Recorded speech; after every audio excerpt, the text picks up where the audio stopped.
Laman loob ng baka nakasalubong ko sa aking paglalakwatsa. Kaya hindi ko na pinakawalan, baka maagaw pa ng iba. Tulad ng taong minahal mo, nasa harap mo na nakuha pa ng iba. Charot.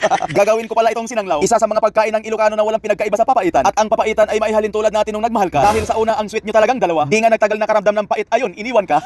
Charot. Kaya tikman mo na lang itong aking sinanglaw. Dahil pag akong kasama mo, siguradong lagi ka talagang mapapawaw. Sana all. Kaya kung magustuhan mo itong aking video, baka pwedeng i-like at share mo ito. Ititigil ko na nga ang pagkukwento para mag-enjoy ka sa panunood ng full video. Pero ito lang ang tandaan mo, ako lang yata ang kusinirong hindi marunong manloko. Charot.